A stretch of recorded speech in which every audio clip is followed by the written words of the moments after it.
بسم اللہ الرحمن الرحیم۔ آج پھر ایک اور اہم موضوع کے ساتھ آپ کی خدمت میں حاضر ہوں، اور اس دفعہ بھی جو مقصد ہے وہ مفتی یاسر واجدی صاحب اور ان کے جو شاگرد ہیں مفتی شمائل ندوی صاحب، ان سے گزارش کرنا ابتدائی طور پر یوں سمجھنے کے مقصد ہے۔ گزارش یہ ہے کہ جب آپ احباب نے جو ہے وہ اسلام کا مقدمہ لڑائی ہے اور اسلام پر وارد ہونے والے اعتراضات کے سلسلے میں آپ نے اپنے آپ کو پیش کیا ہے، تو اب تھوڑا سا اس طرف بھی توجہ ضروری ہے کہ علماء دیوبند کے وہ عقائد کے جو اسلام کے خلاف یوز ہو سکتے ہیں اور جن کی وجہ سے ہمارا اور علماء دیوبند کا ایک اصولی اختلاف بھی ہے، اور یہ وہ اختلافات ہیں کہ جس کی بنیاد پر ملحدین اور بے دین افراد جو ہے وہ اللہ تبارک و تعالیٰ کی ذات پر اعتراض کر سکتے ہیں۔ اس سینیریو میں یہ بات کرنے کا بنیادی مقصد خدا نہ خواستہ کوئی فرقہ واریت کی آگ پھیلانا نہیں ہے۔ ہم ویسے ہی فرقہ واریت کو غلط سمجھتے ہیں اور ہم چاہتے ہیں کہ یہ فرقہ واریت کا خاتمہ ہو، لیکن اس کے لیے یہ ایسا نہیں ہو سکتا کہ ہم اپنے جو بنیادی عقائد ہیں، جو اصولی ہمارے اختلافات ہیں، اس کو پس پشت ڈال دیں اور اس پر ہم کسی قسم کا کوئی کلام نہ کریں، چونکہ ہمارا مقصد اسلام کی بنیادوں کو مضبوط کرنا ہی ہے۔ ہم اس معاملے میں پہلے دن سے اب تک، یعنی ہماری پہلی ویڈیو سے اب تک میں اس بات پر ہی گفتگو کر رہا ہوں کہ ہمارا بنیادی مقدمہ جو ہے وہ اسلام کی حمایت ہے، اسلام کے جو بنیادی عقائد ہیں ان کا دفاع کرنا ہے، ان کے بارے میں کلام کرنا ہے، اور اسی پر جو ہے وہ ہمارا سمجھ لیں کہ فوکس ہے، اور ابھی بھی ہمارا مقصد جو ہے وہ اسلام کے بنیادی عقائد کے دفاع میں ہی کلام کرنا ہے۔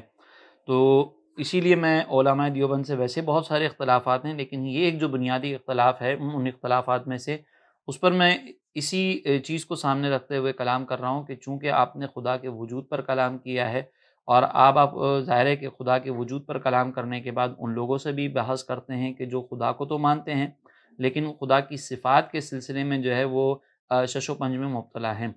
تو اس سلسلے میں علماء دیوبند کا ایک نظریہ ہے کہ اللہ تبارک و تعالیٰ جھوٹ بول سکتا ہے۔ وہ الگ بات ہے کہ ماضی میں یا مستقبل میں نہ کبھی اس کی ذات سے جھوٹ کا صدور ہوا، نہ آئندہ کبھی ہوگا۔ یہ علماء دیوبند کا نظریہ ہے۔ اس نظریے کے اندر ہمارا جو اختلاف ہے اس کو ذکر کرنے سے پہلے علماء دیوبند کی طرف سے جو باتیں ہیں وہ پہلے میں ذکر کر دوں کہ ان کا یہ نظریہ کیوں ہے۔ چنانچہ وہ یہ کہتے ہیں کہ ان اللہ علی کل شیء قدیر، اللہ تبارک و تعالیٰ نے قرآن میں فرمایا کہ اللہ تعالیٰ ہر شے پر قادر ہے۔ تو اگر ہم یہ کہیں کہ وہ جھوٹ بولنے پر قادر نہیں تو اس کی قدرت کے اندر کمی واقع ہوگی، لہٰذا ہم یہ مانتے ہیں کہ یعنی علماء دیوبند یہ مانتے ہیں کہ اللہ تبارک و تعالیٰ جھوٹ بول سکتا ہے۔ اس کے مقابلے میں علماء اہل سنت کا نظریہ کیا ہے، اس کو بیان کرنے سے پہلے میں ایک اصطلاح جو آپ کے اور ہمارے درمیان مشترک ہے اس کی وضاحت کر دوں۔ علم کلام کے اندر جو ہے وہ دو بنیادی اصطلاحات استعمال ہوتی ہیں قدرت الہی کی، جب ہم عقیدے کو بیان کرتے ہیں تو ایک ممکن اور ایک محال۔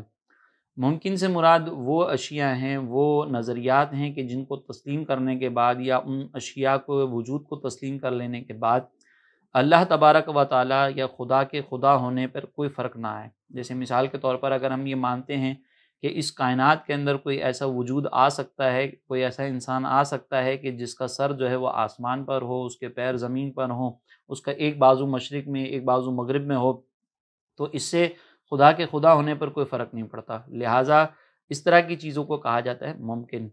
اور کچھ چیزیں ایسی ہوتی ہیں کہ اگر ہم اس کو تسلیم کر لیں، ان نظریات کو مان لیں، ان چیزوں کے وجود کو مان لیں، تو اس سے خدا کے خدا ہونے پر ضرب لگتی ہے یا خدا کے خدا ہونے کے خلاف ہیں۔ جیسے مثال کے طور پر کوئی یہ کہتا ہے کہ اللہ تبارک و تعالیٰ ہر چیز پر قادر ہے، تو معاذ اللہ وہ خدا خود کو فنا کرنے پر بھی قادر ہے، ورنہ اس کی جو ہے نا وہ خود قادر ہونے میں کمی آ جائے گی۔ اب اگر کوئی یہ کہتا ہے کہ اللہ تعالیٰ اپنے آپ کو فنا کرنے پر قادر ہے معاذ اللہ، تو یہ اللہ تعالیٰ کے خدا ہونے کے خلاف ہے، کیونکہ خدا تو نیسیسری بینگ ہے، وہ تو اپنے آپ کو فنا کر ہی نہیں سکتا، اگر وہ فنا ہو جائے تو پھر خدا نہ رہا۔ تو اس طرح کی چیزوں کو، اس طرح کے نظریات کو جو ہے وہ محال کہا جاتا ہے، اور یہ آپ کے اور ہمارے درمیان متفق ہے۔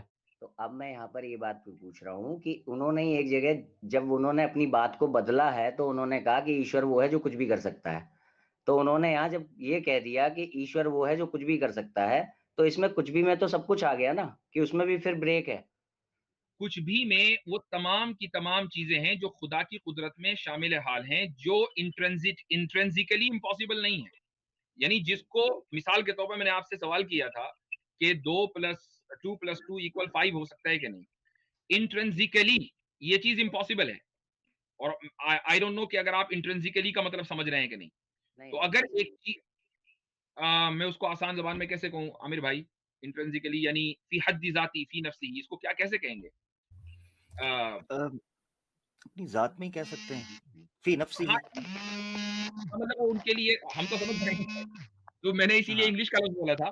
آپ اس کو گوگل کر لیں بھائی، دا میسنجر صاحب، یہ جو لفظ میں نے بولا ہے کہ کوئی بھی چیز جو انٹرنزیکلی امپاسبل ہوتی ہے وہ خدا کی قدرت میں شامل نہیں، وہ مقدور نہیں ہے، یعنی خدا کی قدرت میں نہیں، لہٰذا قدرت کا کوشچن اس کے تعلق سے ہوگا نہیں. یہ ایسا ہی ہے جیسے کہ آپ یہ کہیں کہ کیا اسکوائر سرکل بن سکتا ہے؟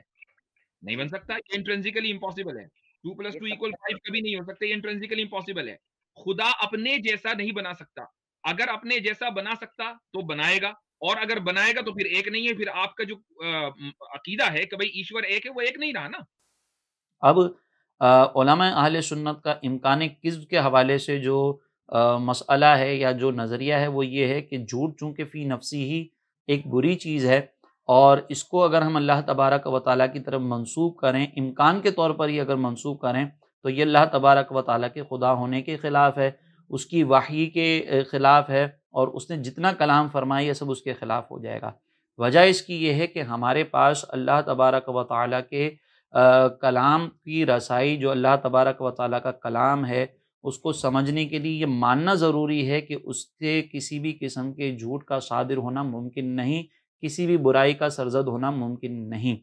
جب آپ اس کو ممکن مان لیں گے تو عقلی اعتبار سے ہوگا یہ کہ جھوٹ واقع بھی ہو سکتا ہے اور جھوٹ نہ ہو یہ بھی پاسبل ہے. یعنی ایک اللہ کا ولی ہے، میں اگزامپل سے آپ کو سمجھاتا ہوں کہ ایک اللہ کا ولی ہے، تو اس کے بارے میں ہمارا نظریہ یہ ہے کہ ٹھیک ہے یہ اللہ کا ولی ہے، لیکن اس سے جھوٹ ہو بھی سکتا ہے، جھوٹ نہ بھی ہو. اسی طرح آپ دیکھیں محدثین جو ہے وہ جب کسی سے حدیث قبول کرتے ہیں تو ہر شخص کے بارے میں یہ گمان کرتے ہوئے قبول کرتے ہیں کہ یار اس بندے نے جو ہے وہ ہو سکتا ہے کہ کبھی جھوٹ کہا ہو سکتا ہے جھوٹ نہ کہا ہو. تو اس گمان کو سامنے رکھ کر پھر اس بندے کی جو ہے وہ تنقیح ہوتی ہے. تو جہاں پر آپ کسی کے بارے میں یہ گمان کر لیں کہ یار یہ جھوٹ بول سکتا ہے، تو عقل اس بات کا تقاضا کرتی ہے کہ جس چیز کو آپ نے ممکن مانا ہے، اب اگر وقوع پذیر ہو گئی تو کیا ہوگا، اور اگر وقوع پذیر نہیں ہوگی یا نہیں ہوئی یا نہیں ہوگی تو اس پر آپ کے پاس کیا عقلی دلیل ہے. اس کو میں مزید تھوڑا سا اور واضح کر کے سمجھاتا ہوں کہ ایک شخص جو ہے وہ اپنے بارے میں یہ کہتا ہے کہ میں نے زندگی میں کبھی جھوٹ نہیں کہا اور آئندہ بھی میں کبھی جھوٹ نہیں کہوں گا، میں قسم کھا کے کہتا ہوں. تو کیا عدالت صرف اس کے اس دعوے کی بنیاد پر یہ قبول کر لے گی کہ وہ شخص مجرم نہیں ہے؟ یقیناً عدالت اس سے یہ کہے گی کہ بھیا مزید بھی ثبوت ایسے پیش کریں اپنی بے گناہی کے اوپر، اور ظاہر ہے کہ اس کے خلاف اگر ثبوت موجود ہوں گے تو پھر جو ہے وہ صرف اس کے کہنے کے اوپر جو ہے وہ اعتماد نہیں کیا جائے گا. بعض اوقات عدالتیں جو ہے وہ کسی کی قسم کے اوپر اعتبار کر کے فیصلہ کر دیتی ہیں، لیکن پھر بھی اس شخص کے بارے میں یہ شائبہ رہتا ہے کہ ہو سکتا ہے اس نے جھوٹی بات کہی ہو سکتا ہے اس نے قسم ہی جھوٹی کھا لی ہو. تو آپ کو جب کسی کے کلام کے بارے میں یہ شبہ ہوگا کہ یہ جھوٹ بول سکتا ہے تو اس کا کلام ہر حال کے اندر ڈاؤٹ فل رہے گا. اب جب اس کا کلام ہر حال کے اندر ڈاؤٹ فل رہے گا، ایون کہ جب وہ یہ کہہ رہا ہے نا کہ میں نے ماضی میں کبھی جھوٹ نہیں کہا، تو اس کا یہ جملہ بھی ڈاؤٹ فل رہے گا. تو آپ اس کی بات پر 100% ایسا بھروسہ کیسے کر سکتے ہیں کہ جس کو دلیل سے رد نہ کیا جا سکتا ہو؟ یقینی سی بات ہے کہ ایسا بھروسہ اس کی بات پر نہیں کیا جا سکتا. لہٰذا جھوٹ فی نفسی ہی ایسی چیز ہے کہ جو ایک عیب ہے، اور عیب کو اللہ تعالیٰ کی طرف منسوب کرنا یعنی خدا کی طرف منسوب کرنا یہ خدا ہونے کے خلاف ہے. اور کوئی بھی ایسی چیز کہ جو فی نفسی ہی اٹ سیلف عیب ہو، اس کو آپ بھی اللہ تبارک و تعالیٰ کی طرف منسوب کرنے سے اس منع کرتے ہیں کہ اس کو ہم منسوب نہیں کرتے. یہ سنیے گا کہ آپ کیا کہہ رہے ہیں. ایک آیت ہے وَلِلَّهِ الْمَثَلُ الْأَعْلَى، کہ اللہ تعالیٰ کے لیے اعلیٰ ترین جو ہائر کیریکٹرسٹکس ہیں وہ اللہ تعالیٰ کے لیے ثابت ہیں، اس کے لیے لوور کیریکٹرسٹکس ثابت ہی نہیں ہیں. تو قرآن کریم نے واضح طور سے یہ بات کہہ دی ہے. اب مجھے بتائیے کہ آپ اس کو مانتے ہیں کہ نہیں؟ تو اب میں یہاں پر یہ بات پوچھ رہا ہوں کہ انہوں نے ایک جگہ جب انہوں نے اپنی بات کو بدلا ہے تو انہوں نے کہا کہ ایشور وہ ہے جو کچھ بھی کر سکتا ہے. تو انہوں نے یہاں جب یہ کہہ دیا کہ ایشور وہ ہے جو کچھ بھی کر سکتا ہے، تو اس میں کچھ بھی میں تو سب کچھ آ گیا نا، کہ اس میں بھی پھر بریک ہے. کچھ بھی میں وہ تمام کی تمام چیزیں ہیں جو خدا کی قدرت میں شامل حال ہیں، جو انٹرنزیکلی امپاسبل نہیں ہے. چنانچہ آپ نے دیکھیں یہاں پر یہ بات کہی کہ اللہ تبارک و تعالیٰ کی طرف چونکہ اپنے آپ کو فنا کر دینا ایک عیب ہے، اٹ سیلف ایک یہ عیب ہے، اس وجہ سے ہم اس کو اللہ تعالیٰ کی طرف منسوب نہیں کر سکتے. تو آپ نے بھی اس بات کو تسلیم کر لیا، اور پھر خدا آپ یہ بھی بات تسلیم کر رہے ہیں کہ اگر کوئی چیز ممکن ہے تو وہ ہوگی. جیسے آپ نے یہ بات کہی کہ اگر اللہ تبارک و تعالیٰ اپنے جیسا دوسرا خدا بنا سکتا ہے تو وہ بنائے گا، اور جب وہ بنائے گا تو وہ تنہا نہیں رہے گا. خدا اپنے جیسا نہیں بنا سکتا، اگر اپنے جیسا بنا سکتا تو بنائے گا، اور اگر بنائے گا تو پھر ایک نہیں ہے. پھر آپ کا جو عقیدہ ہے کہ بھئی ایشور ایک ہے، وہ ایک نہیں رہا نا. یہی بات یہاں پر آپ امپلیمنٹ کریں کہ اگر ایک ملحد آپ سے یہ کہتا ہے کہ آپ جس خدا کو مانتے ہیں وہ اگر جھوٹ بول سکتا ہے تو وہ بولے گا، یعنی اس کا مطلب یہ کہ اگر اس نے بول دیا یا وہ بول دے گا تو پھر آپ کیا کریں گے. اس کو میں ایک اور بات کے ساتھ آپ کو سمجھاتا ہوں کہ آپ کے ساتھ اگر ملحد یہ سوال کرتا ہے کہ آپ یہ کہتے ہیں کہ اللہ تبارک و تعالیٰ نے نہ ماضی میں، یعنی جس خدا کو آپ مانتے ہیں اس خدا نے نہ ماضی میں کبھی جھوٹ کہا نہ مستقبل میں کبھی جھوٹ کہے گا، اور وہ لیکن وہ جھوٹ بول سکتا ہے، تو ملحد آپ سے یہ سوال کرے گا نا کہ آپ کے پاس کیا ثبوت ہے کہ ماضی میں اس نے جھوٹ نہیں کہا. آپ کہیں گے کہ ہماری عقل یہ کہتی ہے. عقل کس پیمانے پر یہ کہتی ہے؟ آپ کہیں گے کہ نہیں، ہمارے خدا نے اس بات کی جو ہے نا وہ ہمیں خبر دی ہے. وہ خبر کس کے ذریعے آپ کو دی ہے؟ کیا آپ کو غیب کا علم ملا ہے یا آپ نے وحی کے ذریعے جانا؟ آپ کہیں گے کہ میں نے وحی کے ذریعے جانا. تو وہ وحی سچی ہے، اس بات کا کیا آپ جو ہے نا وہ دلیل ہے آپ کے پاس؟ آپ کہیں گے کہ اس بات کی دلیل یہ ہے کہ ہمارا خدا سچا ہے. خدا سچا ہے کس نے بتایا؟ وہ وحی نے بتایا. تو یہ وہی دور و تسلسل لازم آئے گا کہ جس دور و تسلسل کو بنیاد بنا کر آپ نے جاوید اختر کو جواب دیا تھا، تو یہ دور و تسلسل یہاں پر بھی لازم آ جائے گا. تو جب یہ دور و تسلسل یہاں پر لازم آئے گا تو یہ بات ماننی پڑے گی کہ اللہ تبارک و تعالیٰ کی قدرت کے تحت جھوٹ شامل ہوتا ہی نہیں ہے. یہ آپ کا اور ہمارا ایک بنیادی اختلاف ہے، یعنی ہمارا علماء دیوبند سے ایک بنیادی اختلاف ہے کہ ہم یہ مانتے ہیں کہ اللہ تبارک و تعالیٰ کی قدرت کے تحت جس طریقے سے اس کا فنا ہونا شامل نہیں، جس طریقے سے دوسرے خدا کا وجود شامل نہیں، اسی طریقے سے جھوٹ بولنا بھی شامل نہیں ہے. اگر جھوٹ بولنے کو تسلیم کر لیا جائے تو پھر یہ ساری برائیاں لازم آئیں گی. اللہ تبارک و تعالیٰ کی وحی بھی مشکوک ہو جائے گی، جنت دوزخ کے وعدے بھی مشکوک ہو جائیں گے، نبیوں کو بھیجنا بھی مشکوک ہو جائے گا. یہ ساری چیزیں مشکوک ہو جائیں گی اور عقلی اعتبار سے اس کا پھر رد ممکن نہیں رہے گا. اب یہاں پہ یہ سوال ہوتا ہے کہ کیا اس جھوٹ کو تحت قدرت نہ ماننے سے اس کی قدرت پر کوئی فرق آئے گا یا نہیں آئے گا، یا اس کی قدرت کی طرف کوئی نقص وارد ہوتا ہے کہ نہیں ہوتا؟ تو بالکل نہیں ہوتا. ایسے ہی اس کی قدرت کے تحت قدرت پر نقص وارد نہیں ہوتا جیسے ہم یہ کہتے ہیں نا کہ اللہ تبارک و تعالیٰ خود کو فنا نہیں کر سکتا، تو وہاں پہ بھی کوئی اعتراض نہیں کر سکتا کہ اس کی قدرت میں کوئی نقص وارد ہو گیا. اسی طریقے سے یہاں پہ معاملہ ہے. اچھا، اس کی دوسری اگزامپل آپ سمجھیں کہ یہ جو محالات ہیں، یہ محالات کا قصور ہے، اس کی قدرت کا قصور نہیں ہے. اس کو سمجھنے کے لیے میں آپ کو پھر ایک اگزامپل دیتا ہوں کہ ایک شخص جو ہے وہ یہ دعویٰ کرتا ہے کہ میری نظریں بہت تیز ہیں اور میں ہر چیز کو دیکھ لیتا ہوں. اب اس سے کوئی شخص یہ کہے کہ بتاؤ میری مرغی انڈا دینے والی ہے، تمہیں وہ انڈا نظر آ رہا ہے؟ تو وہ سامنے سے کیا کہے گا کہ بھائی پہلے مرغی کو انڈا تو دینے دو، اس انڈے کا وجود تو ہونے دو، اس کو دنیا میں تو آنے دو، جب وہ آئے گا تو پھر اس کو بھی دیکھ لیں گے. لیکن وہ شخص یہ کہے کہ نہیں، تم نے میری مرغی کا انڈا نہیں دیکھا نا، تو تمہاری نظر کے اندر، تمہاری بصارت کے اندر نقص وارد ہو گیا. تو کوئی بھی عقل مند شخص یہ کہے گا کہ جس چیز کا وجود ہی نہیں ہے، بصارت کا تعلق جو ہے وہ موجودہ چیزوں کے ساتھ ہوتا ہے. جب موجودہ چیزیں ہیں ہی نہیں، جب چیز کا وجود ہی نہیں ہے تو بصارت کا اس کے ساتھ تعلق بھی قائم نہیں ہوگا. تو یہاں پہ قصور جو ہے اس انڈے کا ہے جس کا وجود ابھی تک نہیں ہے، اس کی بصارت کا کوئی قصور نہیں ہے. اسی طرح محالات کے اندر نقص کی وجہ سے وہ محالات اپنا تعلق جو ہے وہ قدرت سے قائم نہیں کر سکتے. قدرت کا قصور نہیں ہے، یہ قدرت تو کامل ہے، لیکن اس قدرت کے ساتھ محالات کا تعلق محالات کے نقص کی وجہ سے نہیں ہوتا. اسی لیے ہم یہ کہتے ہیں کہ یہ محالات ناقص ہیں، اللہ تبارک و تعالیٰ کی قدرت بالکل کامل ہے، اور اس محالات کو تحت قدرت نہ ماننے سے اللہ تبارک و تعالیٰ کی قدرت پر کوئی فرق نہیں آتا. اللہ تبارک و تعالیٰ کی قدرت پہ کوئی کلام نہیں کیا جا سکتا، اس میں کوئی نقص وارد نہیں ہوتا.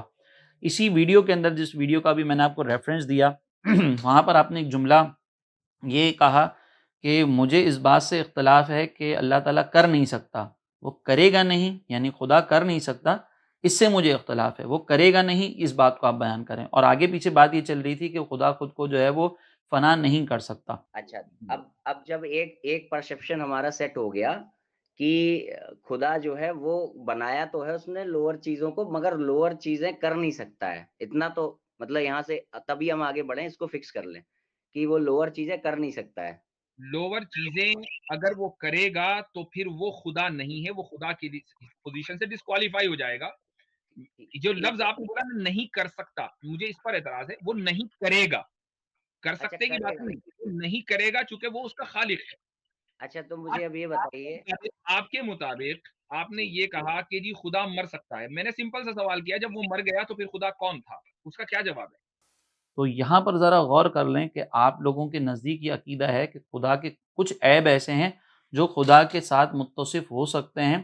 وہ الگ بات ہے کہ اللہ تبارک و تعالیٰ ان عیب کا تعلق اپنی ذات کے ساتھ اس طور پر نہیں کرے گا کہ وہ صدور پذیر ہوں۔ یعنی مثال کے طور پر آپ یہ مانتے ہیں کہ خدا دھوکہ بھی دے سکتا ہے، آپ کے یہاں پر یہ بھی کہا جاتا ہے کہ خدا ظلم بھی کر سکتا ہے، جیسا کہ یہ ویب سائٹ کے اسکرین شاٹس کے اوپر آپ جو ہے وہ دیکھ سکتے ہیں۔ خدا کے ساتھ جہل بھی ہو سکتا ہے۔ وہ الگ بات ہے کہ چیزیں بری ہیں تو اللہ تعالیٰ ان کے ساتھ اپنا تعلق جوڑے گا ہی نہیں۔ تو یہاں پہ پھر وہی بات آ جائے گی جو آپ نے شروع میں اس منکر کے ساتھ گفتگو کرتے ہوئے کہی تھی کہ اگر یہ چیز ممکن ہے تو یہ ہوگی، جب ہوگی تو پھر آپ کے پاس کیا جواب ہے؟ خدا اپنے جیسا نہیں بنا سکتا، اگر اپنے جیسا بنا سکتا تو بنائے گا، اور اگر بنائے گا تو پھر ایک نہیں ہے، پھر آپ کا جو عقیدہ ہے کہ بھئی ایشور ایک ہے، وہ ایک نہیں رہا نا۔ اور یہیں پر جو ہے وہ اسلام کی بنیادیں ہلتی ہیں۔ تو آپ جب ملحدین سے گفتگو کر رہے ہیں تو آپ کو ملحدین سے گفتگو کرتے کرتے اس بات کی طرف توجہ کرنا بھی ضروری ہے کہ آپ کے اپنے ہی گھر کے اندر کچھ ایسے عقائد موجود ہیں جو اسلام کی بنیادوں کو ہلاتے ہیں، تو خدا را اس پر بھی تھوڑی سی توجہ کریں۔ ہمارا ابھی بھی مقصد جو ہے وہ اسلام کی بنیادوں پر کلام کرنا ہی ہے۔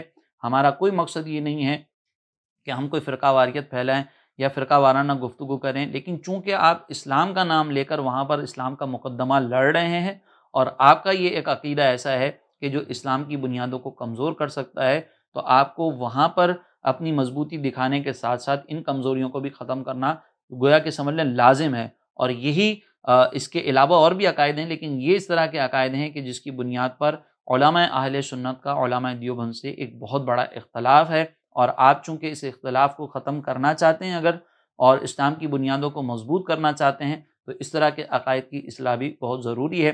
ہمارے نزدیک بہرحال یہ عقائد جو ہے وہ کفریہ عقائد ہیں، اس کی وجہ سے اسلام کے عقائد متزلزل ہوتے ہیں، اسلام کی بنیادیں ہلتی ہیں، تو ہم اس طرح کے عقائد کو جو ہے وہ کفریہ عقیدہ مانتے ہیں۔ اس بنیاد پر آپ کا اور ہمارا یہ ایک اختلاف ہے، اور اس اختلاف کو ذکر کرنے کی وجہ یہ تھی کہ آپ چونکہ اللہ تبارک و تعالیٰ کے وجود پر اور اللہ تبارک و تعالیٰ کے وجود کا دفاع کرنے پر کلام کر رہے ہیں، تو اس طرف توجہ ضرور کیجیے گا۔ اللہ تبارک و تعالیٰ ہمیں صحیح عقائد کو اپنانے کی توفیق عطا فرمائے، اور جو عقائد حقہ ہیں، عقائد اہل سنت ہیں، اس پر ہمیں قائم و دائم رکھے۔ اور اگر عوام الناس میں سے کسی کو کوئی مسئلہ یہ والا سمجھنے میں دشواری ہو تو بہرحال وہ ہم سے یہ سوال کر سکتا ہے۔